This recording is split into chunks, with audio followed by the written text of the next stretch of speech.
हाँ जी, यहाँ ये बात देखें, ये लाम के ऊपर लगी हुई है पेश, इसके आगे वाव भी है, इसके ऊपर कुछ नहीं लगा हुआ, उसके आगे अलीफ है, उसके ऊपर भी कुछ नहीं है, आगे ये अलीफ है, अलीफ के ऊपर भी कुछ नहीं है, आगे ये लाम है, इसके ऊपर भी कुछ नहीं है। यानी कि 4 हरूफ हैं जिनके ऊपर कुछ भी नहीं है।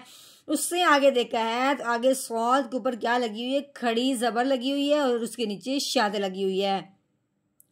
अब हमने खड़ी जबर से पहले शाद को देखना है। अब शाद लगी हुई सौद के ऊपर, अब शाद जिस हरफ के ऊपर आती है वो पिछले वाला जो हरफ होता है वो उस हरफ के साथ मिल जाता है जिसके ऊपर शाद लगी होती है।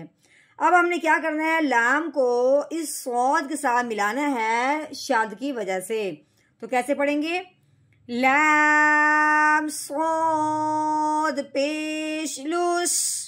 अब दरमियान वाले हरूफ इसलिए नहीं पढ़े कि इनके ऊपर कोई जबर जेर पेश नहीं है, तो अगले हरफ को जब देखते आए क्योंकि हमने कहा था कि हर हरफ पढ़ने से पहले अगले हरफ को देखते हैं। अगले हरफ के ऊपर इस तरह कुछ शाद आ जाए या कुछ जज़म आ जाए, वो पिछले वाला हरफ उसके साथ मिलता है। जब यहाँ देखा कुछ भी नहीं, आगे कुछ नहीं है, इसलिए यहाँ देखते देखते हम यहाँ सौद तक पहुंचे हैं। तो अब हमने क्या किया है कि लाम को सौद के साथ मिला दिया, दरमियान वाले हरूफों को नहीं पढ़ा।